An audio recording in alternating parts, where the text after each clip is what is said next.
Halo, selamat datang di Ruang Ganti United.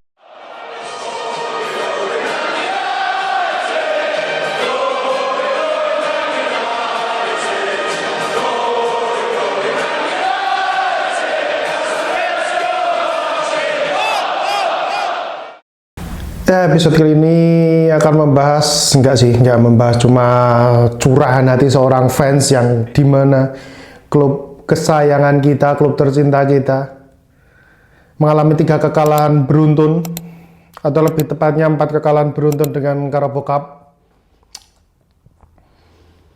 Di Carabao Cup kita dibabat habis 4-3 oleh ayam sayur. Kita diayam-ayamin kan, tai.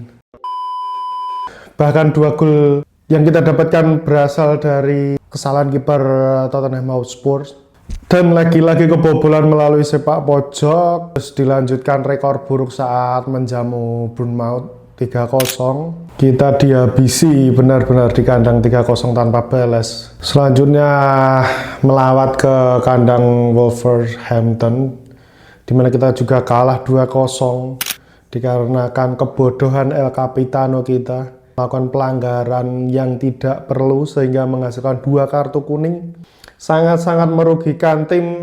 Bahkan Amorim sendiri tidak menghiraukan kepergian Bruno dan membiarkan dia lewat begitu saja tanpa mengucapkan apapun. Terbukti bahwa Amorim juga kecewa terhadap kapten kita. Dan yang terbaru, kita kalah 2-0 di kandang lagi oleh Newcastle United, dua-duanya melalui sepakan crossing dari lini kanan. Entah kenapa, apakah Mazraoui yang underperform sehingga gagal menghentikan crossing dari kanan. Gol pertama juga kegagalan dari bek kita mengantisipasi antara Maguire dan Licha, dan gol kedua itu dari si Joelinton juga Licha gagal untuk duel udara. Dari keempat match ini kita bisa tahu dari dari yang pertama patut digarisbawahi adalah lini tengah kita belum menemukan komposisi terbaik. Kalah melawan ayam sayur dan juga siapa tadi? Bournemouth, kita memainkan Ugarte dan Meno sebagai starter yang terbukti tidak solid dan berhasil berkali-kali ditembus. Dan yang terakhir kemarin memainkan Casemiro dan Eriksen, duo bapak-bapak udah uzur yang juga gagal memberikan performa apiknya. Berkali-kali kita berhasil diobok-obok melalui lini tengah, seakan kita nggak ada gelandang di tengah. Kita berhasil dengan mudahnya dilewati. Dan banyaknya pemain yang underperform seperti Lisandro Martinez yang setelah kembali dari cedera gagal memberikan penampilan terbaik. Andre Onana pun setelah ditinggal Erik ten Hag juga memiliki ketidaknyamanan mungkin dengan Amorim sehingga performanya juga menurun drastis. Ya meskipun di era ten Hag juga nggak bagus-bagus banget.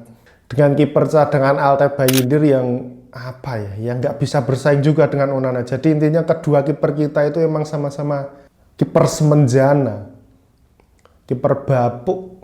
Ya ada yang benar-benar bisa sekelas De Gea. Ya meskipun kita juga tahu De Gea ada sedikit konflik dengan manajemen maupun dengan ten Hag, tetapi mengambil Onana sebagai pengganti De Gea adalah salah satu keputusan buruk dari ten Hag sih.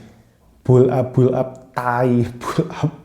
Pekerjaan utama seorang kiper adalah save kan, menyelamatkan gawang, mencegah dari kebobolan. Cuman Onana karena jangkauan pendek kembali lagi underperform, dan Bayindir pun juga nggak menolong sebagai kiper kedua. Jadi ya komplit sudah untuk area kiper ini. Untuk lini belakang meskipun Maguire cukup solid, De Ligt cukup solid, Euro juga ya biasa sih, belum bisa adaptasi maksimal. Tapi Licha bermain di di kombinasi 3 back aneh rasa emang nggak cocok sih. Yang satu karena postur juga, untuk duel-duel udara dia kalah momen atau kalah momentum. Seandainya Licha memiliki kemampuan bermain dengan lebih menggunakan otaknya mirip seperti Puyol, kan akan cukup bisa solid menjaga pertahanan kita. Tapi kembali lagi Licha sepertinya belum menemukan permainan terbaik selepas dari cedera. Sektor wingback kiri ya Dalot ya Dalot, sepertinya juga mentok segitu sih. Untuk Mazraoui ya entah kenapa ya sesekali underperform, aneh rasa wajar lah karena sebagus apapun pemain, jika teman-temannya bapuk ya ngapain, percuma bagus satu tetapi yang lain juga sampah. Aneh rasa untuk urgensi transfer di Januari ini adalah mendatangkan left wing back dan juga gelandang sih, karena kedua posisi itu merupakan posisi yang cukup vital dalam skema Amorim ini. Dan untuk double AMF yang busuk sih ya, Mon kembali lagi nggak bisa dimainkan, kita keterbatasan pemain. Terus Bruno yang kemarin melawan Wolves itu sampah juga. Kenapa Bruno setelah melakukan perpanjangan kontrak ini semakin menurun performanya? Mirip seperti kejadian Rashford. Apa karena mentang-mentang sudah ada jaminan gaji, jadi dia nggak ada niat untuk menunjukkan fighting spirit lebih baik lagi? Zirkzee still Zirkzee, tapi aneh rasa juga kasihan juga sih untuk Zirkzee. Ahmad juga beberapa pertandingan terakhir kurang. Rasmus Højlund juga gagal melakukan finishing dengan baik. Emang masih perlu latihan ya, karena kita juga tahu ini serang kita memiliki banyak pemain muda karena nggak ada contoh dari pemain senior. Ada Bupati pun nggak bisa dijadikan contoh. Emang skuad ini terlalu problematik. Aneh cuma ngefans sama klub, bukan ngefans sama pemain. Jadi ya sekiranya pemain sampah ya emang sampah. Manchester United. And who's your favourite player? None of them. They're all rubbish. Untungnya dari manajemen Ineos sendiri sudah terbuka dengan kemungkinan menjual beberapa atau banyak pemain di bursa transfer Januari ini, mempersilahkan mereka pergi. Kembali lagi yang perlu dititik beratkan pada bursa transfer Januari ini adalah left wing back dan gelandang untuk menemani si Ugarte, karena Maino nggak bisa untuk diduetkan dengan Ugarte. Sementara Eriksen dan Casemiro ada kemungkinan cabut di bursa transfer kali ini. Aneh rasa untuk selanjutnya yang perlu dijual adalah Garnacho dan juga Bruno, karena ya Garnacho mungkin nggak bisa main di skema Amorim ini. Manajemen MU mematok harga sekitar 50 juta untuk Garnacho, dan Bruno mungkin juga bisa dijual kali ya setelah kasus dari Bupati ini selesai. Cuman kembali lagi, Ralf Rangnick pun berbicara bahwa tim ini harus melakukan operasi jantung, membuang dari 80% atau 70 maupun 80% pemain harus dibuang. Tapi kan semuanya perlu proses, nggak bisa langsung dibuang sekaligus, kan tetap nggak bisa, kita pasti akan kekurangan pemain, kekurangan stok pemain. Kalaupun ingin menurunkan dari SSB Carrington pun juga aneh rasa belum saatnya. Mungkin bisa beberapa seperti Toby Collier maupun Harry Amos. Tapi kembali lagi, Amorim masih belum melihat dari akademi untuk layak untuk bermain di tim senior, walaupun sempat beberapa kali dibawa di bangku cadangan seperti back Gorwe Kukongi dan juga Toby Collier. Bahkan Harry Amos pun akan dipinjamkan isunya. Tapi paling enggak manajemennya sudah sudah mulai terbuka matanya untuk membuang pemain-pemain era terdahulu, era kegelapan, era toksik. Ya, kita sebagai fans cuma bisa menonton, sabar untuk 2 ataupun 3 musim mendatang. Berharaplah musim ini kita nggak ada degradasi. Karena kita nggak lolos UCL saja, kemungkinan bonus dan gaji para pemain dan staf akan dipotong. Apalagi kita terdegradasi. Salah satu berita yang mencuat adalah dari kontrak Adidas akan memutuskan kontraknya jika MU terdegradasi, karena kita masih bertengger di posisi 14, hanya selisih sekitar 7 poin dari zona degradasi.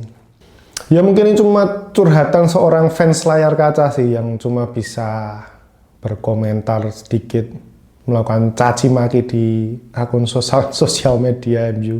Ya karena emang pemain-pemainnya sampah sih. Adapun satu dua pemain bagus, kalau nggak ada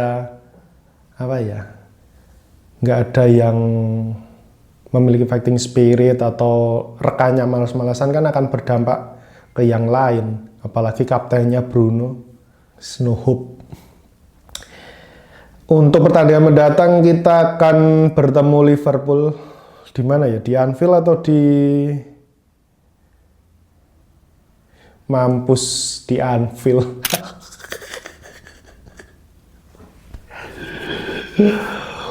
Untuk proyeksi nya buat enggak ya? Karena pemainnya cuma itu aja sih. Ugarte maupun Bruno nggak tahu apakah bisa main.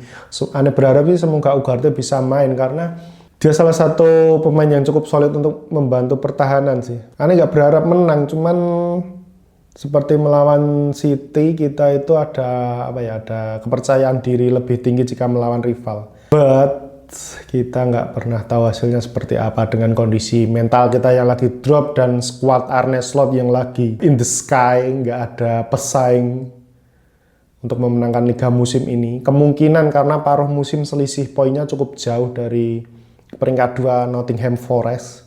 Mungkin itu saja yang dapat Ane sampaikan untuk episode kali ini. Terima kasih telah menonton. Oh ya, harapan untuk melawan Liverpool di Anfield ya good luck aja sih. Terima kasih telah menonton. Sampai jumpa di episode berikutnya. Harapan semoga tidak terdegradasi dan bisa finish di peringkat 8 maupun 10. Anjing, klub sampah anjing babi. Glory glory Manchester United.